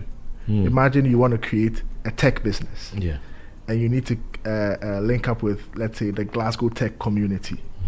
You need to link up with a particular incubator that deals with tech businesses. You know, we can easily connect you with these organizations, and you know, it's such an interesting sort of ecosystem we have in Glasgow. All the institutions that need to play vital roles, they are there. And like I said, they may not be perfect, but it's just finding, how do you find them? And that's where, let's say, creating a network, let's say within the ethnic minority space, creating the network, so that if George, you decide that, okay, I want to start this business, who is the first person I need to speak to? If I need funding for the business, who should I go to? If I'm thinking of a co-founder, which group of people can I speak to who might point me in the right direction or connect me to which place to go? And that's what we need to do. We are too isolated. We're too isolated. It's like everyone is on their own island trying to do their own thing. The trust. What do you think the cause? What do you think is the cause of that isolation? Is it the lack of networking opportunities? Is it also the fact that you know, there are no structures in place where, I mean, Decomai is existing now. Maybe people can find out. The lack of information could also be the fact that people are not making an effort. So it's a multiplicity of issues. Right, okay. I think a lot of it has to do with cultural barriers. When I do a little mind mapping, I think most things point back to cultural barriers. A lot of the ethnic minority community are people who were not born here. Yeah, majority, yes. Majority were not born here. First generation now in Scotland. Yeah. Exactly. So they come with their own cultural understanding, social understanding of how things should be or things are. But things are completely different here. Things are completely different. So they have to learn and unlearn so much.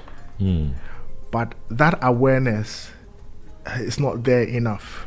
I mean, if I use myself as an example, even speaking about like racism and things like that. I was interestingly, I was born here, but didn't stay here long, and then went back to in Scotland. Yes, right. Born in Aberdeen. Born in Aberdeen. and we went back to Ghana about, I think, 2.5 years after I was born. So my experience was mostly in Ghana. My experience of what racism was what I would see on TV, which is very, very different from actually experiencing it in person. So even I had to learn what it felt like, or what if someone was actually being racist, what it looked like. You understand? When it comes to entrepreneurship, people moving here, people trying to start businesses, and back home, people don't trust the government so much. I mean, we have reasons for that. Yeah, of course. People come here building trust amongst themselves, even in their own community, before building trust with others. It's not easy. It takes time. It takes effort, and that's even one of the major limiting factors. So trust, and it comes back to social construct, cultural limitations. So a lot of awareness creation is needed. A lot of education on our part, and it's not just education on the part of the entrepreneurs, but education of the larger ecosystem. Because the entrepreneurs don't have to do all the changing to fit in. And just to make the listeners kind of, some people might to understand clearly, when you say the education of the entrepreneurs and then the wider ecosystem, you're meaning investors, potential investors that can invest in the entrepreneurs concept or ideas, and funding funders. Yes. Okay. Yes. So that's why that is exactly. Just to kind of make that clear. Yeah. So funders, business support organizations as well, because some of the things we've realized is even the sort of business support that's available is not culturally or socially sensitive to a lot of the ethnic minorities. So even that, how do you now speak to these business support organizations, say, hey, could you look at this? Could you audit the kind of support you're giving, and maybe why you're not having a lot more, giving out a lot more support to ethnic minority communities? Is there something more you can do? Just simple things like that. But a lot of introspection and a lot of self-awareness, so that we know where we are, and when we know the kind of things we need to do to improve. Wonderful. I think I can have this conversation with you all day, because I think one of the things that I, just because you've highlighted in there, which is very interesting, you are a guy born in Aberdeen, and then but most of your experience, your life experience, has been in Ghana, and then now as a young adult you return home. Is that how it feels? To a large extent, yes. Okay. So I came back for my master's, which was in Strathclyde. Wonderful experience, and I think that there is some connection there to Scotland, and I think I've since 2018 I've loved being here. I think to some extent, even moving around in Glasgow feels a bit more homely than parts of even Ghana. I know my Ghanaians will not be happy with me. Said I have to sell Ghana. But it's I think it's a dynamics, isn't it? In terms of that cultural transnational mindset. I was speaking to Dr. Samuel Mwara, who is a lecturer in entrepreneur. Yes, I know him. You know him? Yes. Well, this is small world. Okay, I'm not going to mention names again. Okay, so, and, you know, one of the things that, you know, in terms of the, you know, the African diaspora, you know, because the question was, you know, what should the African diaspora be doing? Should they be investing where they are or investing where they're originally from? You know, so those are things that we're looking at this aspect. So I know that's not what you're here for, but I think I can hear your opinion. I'm happy to listen. Interesting question. Yes. Because you would be a typical African diasporan in the sense that in the context of birth and those rights, and then also your upbringing, and then the reconnection to both your cultures, we can say that in the context of being born in Scotland, growing up in Ghana, returning to Scotland. It's such an interesting thing. Me personally, I think with my upbringing, work life, I have always been sort of attracted to where the problem is. Okay. Well, we have a lot of problems here. I'm afraid we can't talk much on this because we've got to go. The news is coming up and the time is up. Kojo, you are the head of strategy at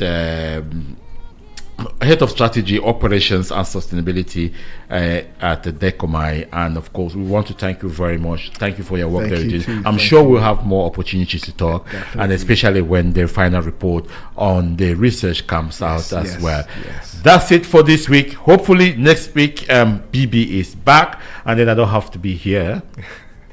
Fingers crossed. Anyway, so but that was Kojo, who is the head of strategy, whom I was talking to. We want to thank all the guests that have been on the show this morning. Thank you, Ivy McNeil, for coming in and talking about hair dreams and, of course, hair and women hair, basically. We want to thank also Fiona Matuvu for coming in to talk on our main subject of the day about racism and can someone say something racist and claim not to be racist. Is it possible to be grossly offensive to each other with no consequences? Of course, there's always consequences if you are being very offensive to other people. That's it for this week. Have a nice weekend. Goodbye. Thank you, Baron.